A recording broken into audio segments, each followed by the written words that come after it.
tapat, matatag at maaasahan balitang tama at totoo lamang dito sa Pilipinas Network. Magandang araw sa ating mga kababayan sa Pilipinas at sa buong mundo. Huwag kalimutang pusuan ang video, sumubaybay at pindutin ang batingaw upang lagi kayong updated sa balita. Simulan na natin. Muling sumiklab ang matinding bakbakan sa pagitan ng Estados Unidos at Iran dahil sa agawan ng kontrol sa Strait of Hormuz. Ang estratehikong anyong tubig na ito na daanan ng malaking bahagi ng supply ng langis sa buong mundo ang naging mitsa ng panibagong serye ng karahasan matapos mabigo ang magkabilang panig na magkasundo sa mga tuntunin ng kapayapaan. Ang krisis na ito ay nagbabantang magbunsod muli ng pandaigdigang krisis sa enerhiya.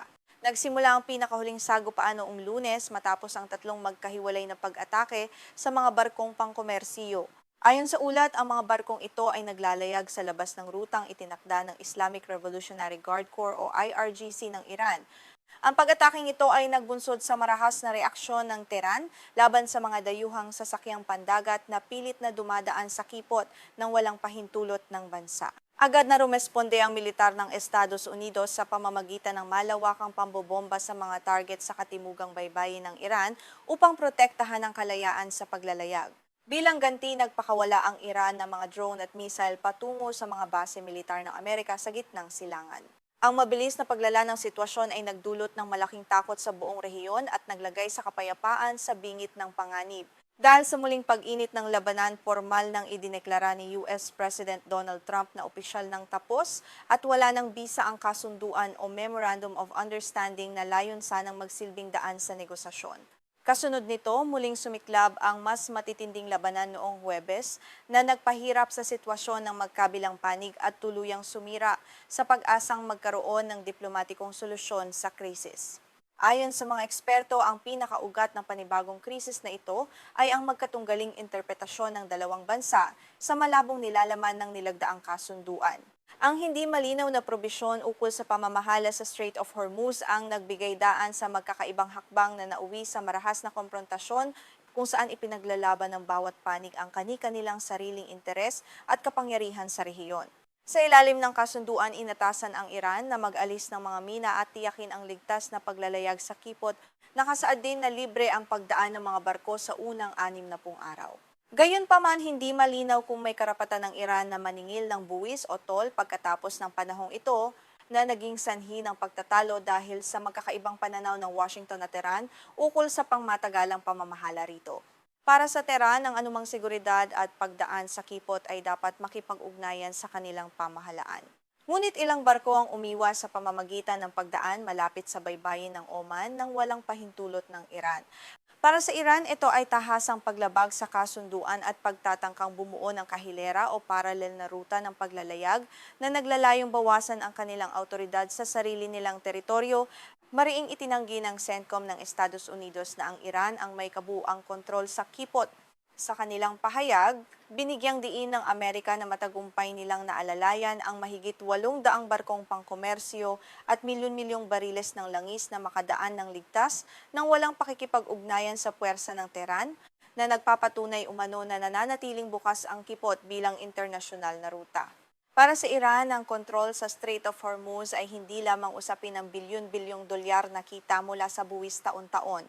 Ito ay nagsisilbing pinakamahalagang pananggalang o deterrence laban sa anumang banta ng pag-atake mula sa Estados Unidos at Israel.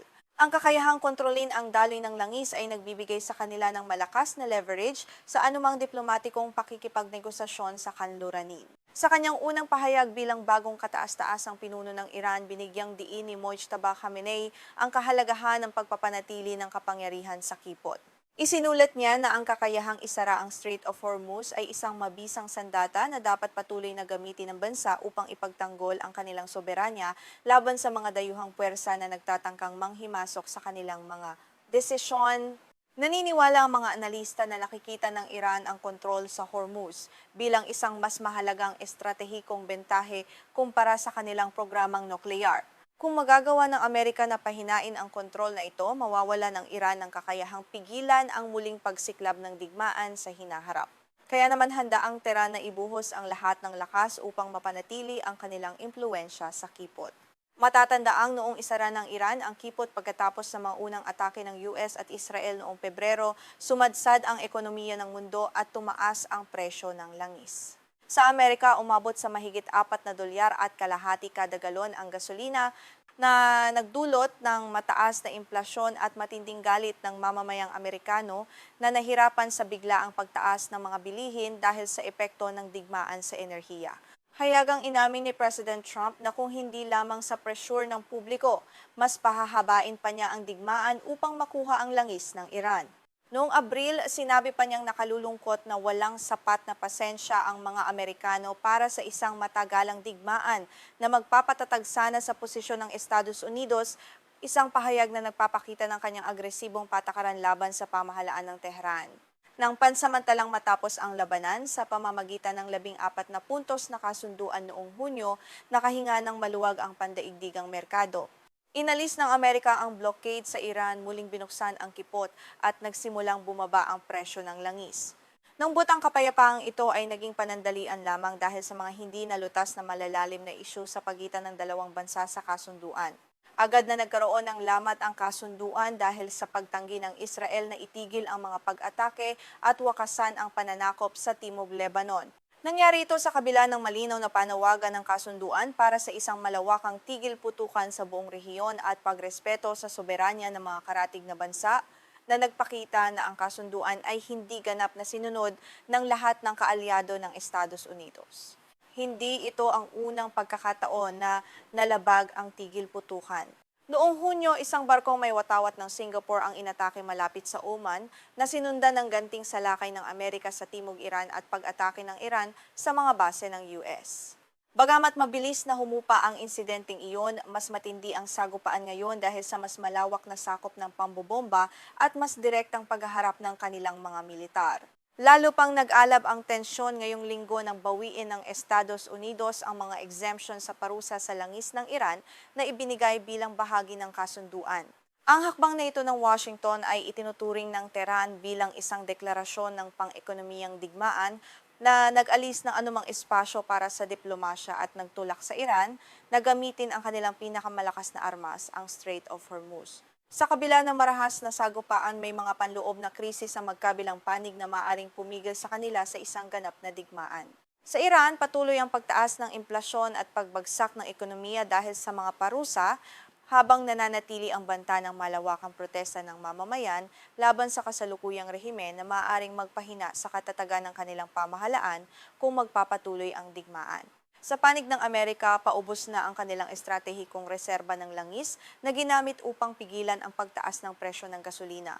Bukod dito, papalapit na ang midterm election sa Nobyembre na magpapasya sa kontrol sa Kongreso kaya't iniiwasan ng pamahalaan ang anumang isyu na magpapagalit sa mga botante, lalo na ang pagtaas ng presyo ng langis na direktang nakaaapekto sa pang-araw-araw na pamumuhay. Sa huli, ang kasunduan ay napatunayang isang instrumento lamang para pamahalaan ng krisis at hindi isang komprehensibong kapayapaan. Habang sinusubukan ng magkabilang panig ang limitasyon ng bawat isa, nananatili ang panganib na ang hidwaang ito ay maging isa na namang walang katapusang digmaan sa gitnang silangan na magdadala ng matinding epekto sa ekonomiya at seguridad ng buong daigdig sa darating na panahon